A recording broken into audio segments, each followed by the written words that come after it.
sudah dibully. Lalu bagaimana cara terapinya? Jadi gini Bapak Ibu sekalian. Semua orang itu pernah mengalami yang namanya kesulitan mental. Enggak hanya orang yang dibully. Karena orang yang dibully itu menurut Bapak Ibu sekalian yang parah adalah luka fisik atau luka mental. Luka mental. Sepakat sampai di sini luka mental? Kalau itu masalahnya luka mental berarti terapinya bukan terapi fisik. Jelas ya? Palanya benjol, dikasih obat, itu terapi fisik. Giginya patah, lalu kemudian dibawa ke dokter gigi, itu terapi fisik. Banyak kan orang zaman sekarang sakit mental di terapi fisik. Benar nggak? Contoh, pernah lihat film-film Amerika? Tahu aspirin tahu? Tahu aspirin? Pusing minumnya aspirin. Loh, pusingnya tuh gara-gara apa dulu?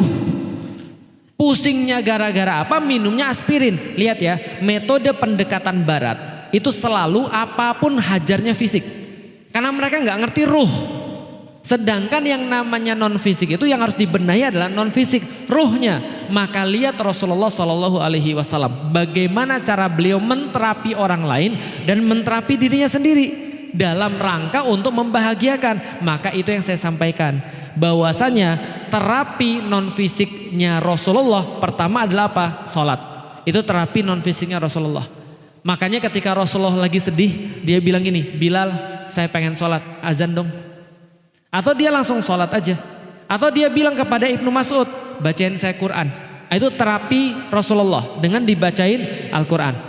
Tapi kalau kita zaman sekarang dibacain Al-Quran marah Ustadz. Gimana Ustadz? Ya sudah, maksudnya dibacain Al-Quran itu adalah supaya dia tahu esensinya. Apa esensi daripada semuanya? Catat baik-baik. Orang insecure, orang traumatis, orang merasa apapun penyakit mental itu cuma satu. Ketika dia tidak bisa lepas daripada selain Allah, itu maka dia punya penyakit mental. Artinya apa terapinya? Memutus dengan semua selain Allah dan menyambungkan hanya kepada Allah. Itu nggak ada penyakit mental. Makanya kata Rasulullah, ajaib keadaan orang-orang mukmin. Apa itu orang mukmin? Yang sudah mutusin seluruh hubungan dengan seluruh selain Allah dan menyambung hanya kepada Allah keyakinannya. Ajaib kata Rasulullah. Kenapa? Tidak ada yang bisa membuat dia susah, kata Rasulullah. Ketika dia berjumpa dengan orang yang ketika dia berjumpa dengan sesuatu yang gak dia suka, dia bersabar dan itu baik bagi dia. Ketika berjumpa dengan sesuatu yang membuat dia senang, dia bersyukur dan itu pun baik bagi dia. Lihat baik-baik, coba lihat ya. Saya sudah sering ceritain, ada orang lahir di keluarga broken home, abusive. Bapaknya tukang pukul, ibunya maki, bapak ibunya juga berantem, tapi dia kemudian tumbuh menjadi seorang yang baik. Ada atau enggak? Coba lihat apa yang dia katakan. Apa yang dia katakan? Dia ngomong begini, saya tahu rasanya gimana digebukin. Saya tahu meskipun saya salah, harusnya saya tuh cuma bisa diomongin aja saya sudah cukup. Tapi saya malah dimaki-maki. Saya tahu gak enak rasanya ketika saya dihina-hina. Maka saya gak mau anak saya punya kayak begini. Paham ya? Tapi ada orang-orang yang lahir dari keluarga abusif. Bapaknya kasar, ibunya kasar, berantem mereka berdua. Dan kasar juga pada anaknya. Dia bilang apa? Beginilah cara saya dibesarin. Betul? Kenapa? Karena tidak bisa selesai dengan manusia. Yang gak bisa selesai dengan manusia gak bisa nyambung kepada Allah. Maka selama-lamanya dia punya luka. Luka itu bisa selesai kalau semua diserahin pada Allah. Maksudnya apa? Saya gak pernah ngarep pada manusia. Bapak saya urusan bapak saya urusan saya. Bapak saya urusan dia dengan Allah. Maka dia mau berbuat apapun pada saya gak ada ngaruhnya pada diri saya. Saya yang memegang kendali atas diri saya. Siapapun gak bisa menyakiti saya kalau saya tidak izinkan dia menyakiti saya. Islam kan begitu. Rasulullah dihina-hina, para sahabat dihina-hina, mereka santai aja. Kenapa? Karena mereka nggak ada urusan dengan orang-orang ini. Islam itu tidak pernah mengajarkan kita untuk engage atau kontak dengan masalah, itu nggak pernah. Lihat ya di dalam Al-Quran, bagaimana yang Allah ajarkan. Ketika kalian digoda sama setan, jangan maju hadepin, jangan.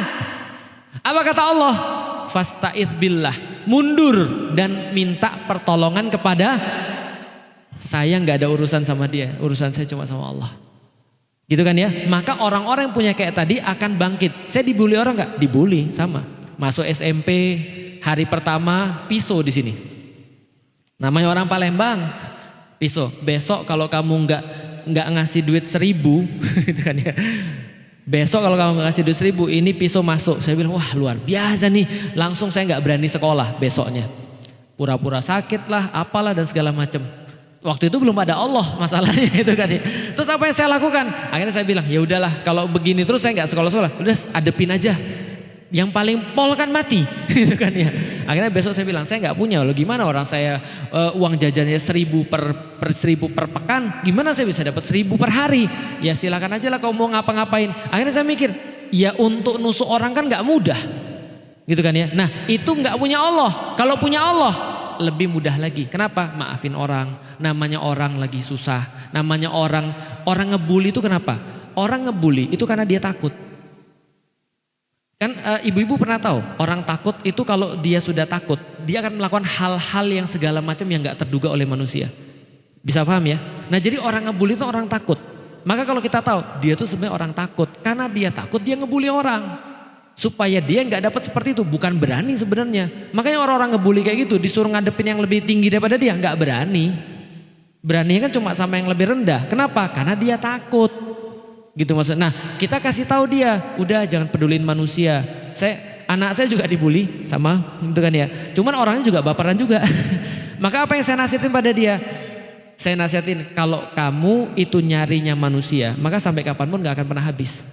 Dan kalau kamu terattach sama manusia, engage sama manusia, connect sama manusia, kontaknya sama manusia, maka manusia tuh seneng ketika melihat kamu susah. Sekarang saya tanya, kamu mau dia seneng gak ketika ngebully kamu? Enggak. Maka kamu jangan jawab, udah diem aja.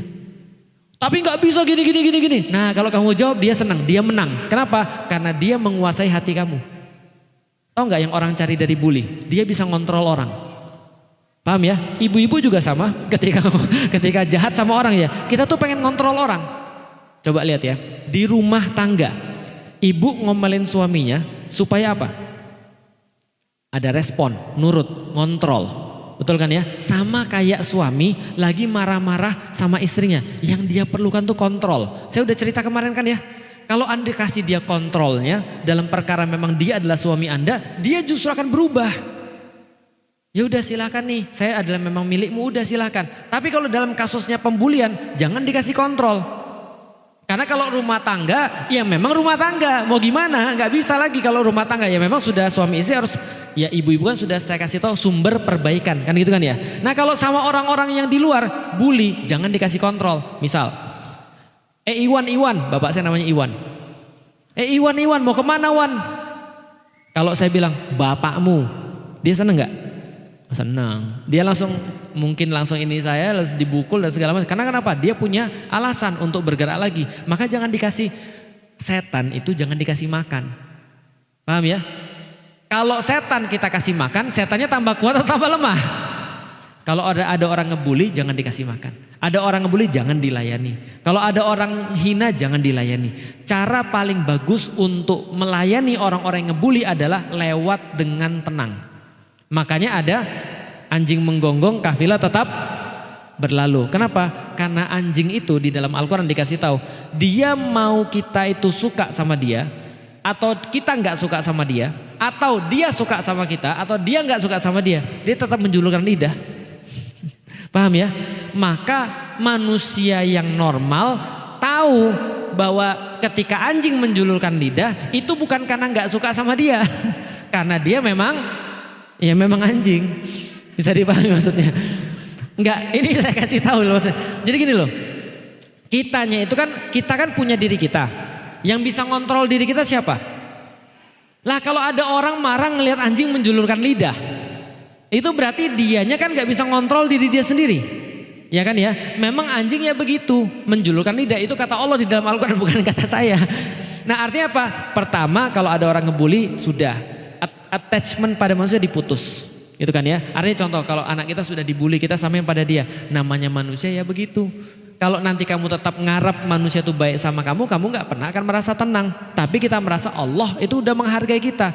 Ingat setan itu tugasnya adalah membuat manusia merasa rendah. Membuat manusia merasa gak punya apa-apa. Makanya setan bilang, kamu tuh cuma dari tanah doang. Aku dari api, aku lebih bagus daripada kamu. Padahal gak gitu juga.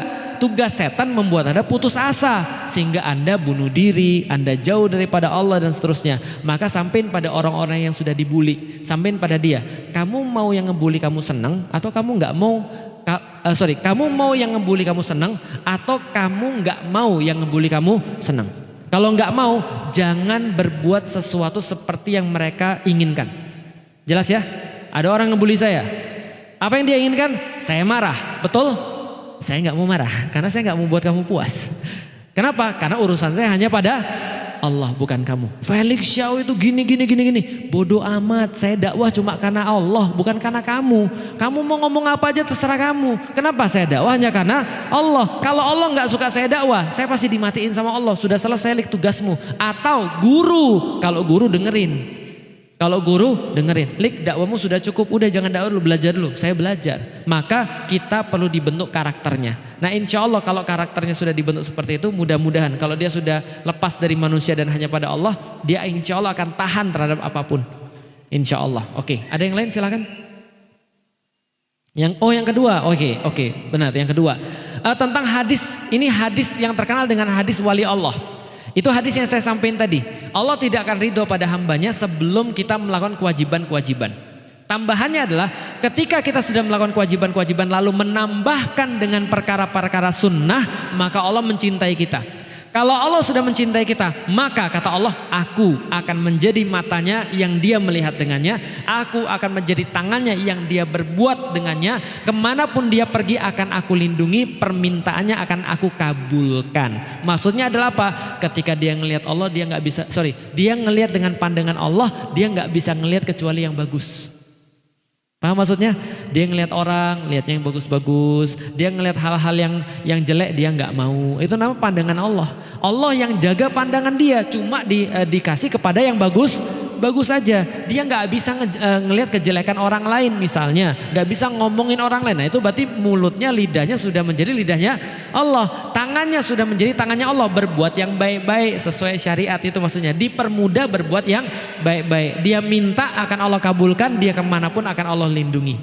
Nah itu adalah orang-orang yang sudah dicintai oleh Allah. Atau para aulia, para wali Allah. Dan wali Allah itu, jadi wali Allah itu mudah. Cukup dengan Allah cintai. Tentu saja. Gimana Allah cintai? Perbanyak sunnah-sunnah nawafil. Kadang-kadang kita nggak ngerti bahwasanya ada banyak orang-orang itu sudah jadi walinya Allah. Terutama ibu-ibu yang sudah punya anak. Itu biasanya itu jadi wali Allah juga. Kenapa? Buktinya apa? Itu ibu-ibu kalau doa. Ngeri kan? Gitu kan ya. Maka ya juga sama. Suami-suami yang punya istri-istri cerewet itu wali Allah juga kan, gitu kan ya. Karena dia mendapatkan dari jalur kesabaran kan itu kan. Nah jadi artinya ya itu adalah cara dia untuk mendapatkan kecintaan daripada Allah Subhanahu wa ta'ala. Dengan cara berbuat sunnah-sunnah nawafil.